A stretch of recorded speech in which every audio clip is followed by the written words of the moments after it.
Roquefort, Valencia, the Black Forest, Sardinia. For centuries, towns and regions have given their names to culinary creations. Join me on a tour for the taste buds and discover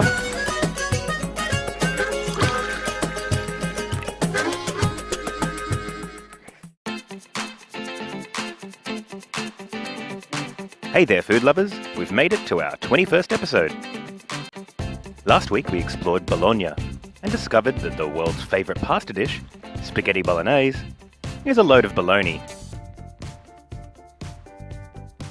This week we head to the foothills of the Dolomite Mountains to celebrate turning 21 with lashings of Prosecco. Named after a sleepy Italian town not far from the Slovenian border, Prosecco is no longer grown in commercial quantities in the area.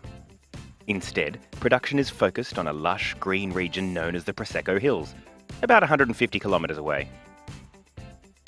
Just north of the romantic and historic canal city of Venice lies the Prosecco Trail, which winds itself along hillsides between Valdobbiadene and Conigliano in the province of Treviso. I visited Sorella Broncha, a family vineyard in the heart of this wine-growing paradise. The sisters who own this place have scored themselves a beautiful plot of land that is right on the hills. Now these hills here are full of this wonderful limestone, which gives a beautiful minerality to the Prosecco that they make. This Prosecco is the finest Prosecco known to man.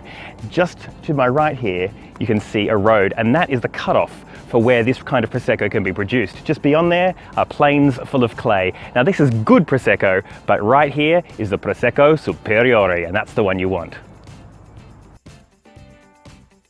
A total of 20,000 hectares of land are used to produce the world's entire supply of the effervescent white wine known as Prosecco.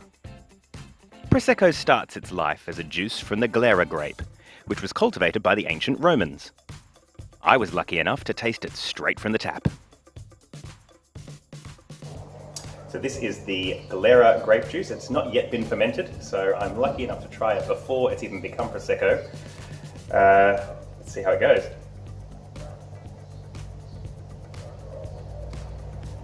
That's amazing. It's very sweet, but not in a sickly way, not in a sugary way.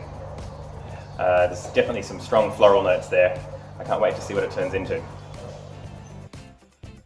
The Danny Minogue, Dave Franco or Solange Knowles of the sparkling family, in recent years, Bubbly Prosecco has stepped out of the shadow cast by her adored celebrity sibling, Champagne.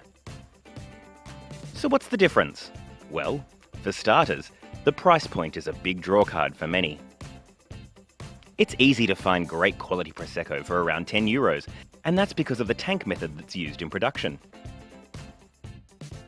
Fermenting the grape juice in enormous steel vats is far cheaper and simpler than doing it inside the bottle, a la Champagne, so the saving is passed on to the consumer.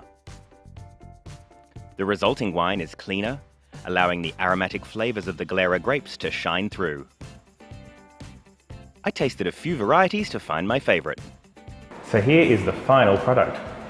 Particella 68 from those beautiful vineyards that we were standing in before. Now those vineyards there are over 50 years old, and because they're the oldest ones that they have a slightly more complex flavour to them. So I'm about to give this one a go.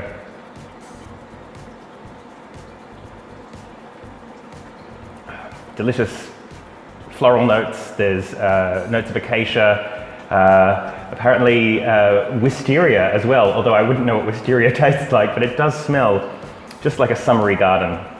Absolutely delicious and quite dry, and definitely something I could drink all day long, especially in the heat. Well, we've left Italy now, and we're in beautiful Croatia, and it is a gorgeous hot day. And something that's perfect for a hot day is a popsicle. So what I've made is a Prosecco popsicle, and this one is a Bellini, which means it includes a bit of sieved white peach juice. And this was invented by Harry's Bar in Venice, the Bellini itself, the cocktail, and I just decided to freeze it. So here it is.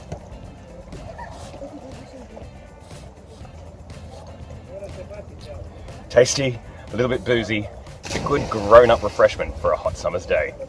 Well, That's the end of this season so far. We may be making it to Turkey. We're not entirely sure because Grover the van is in pretty bad shape. So who knows where we'll be next. But if this is the end, always remember, there's nothing quite as satisfying as eating local food. Enjoy.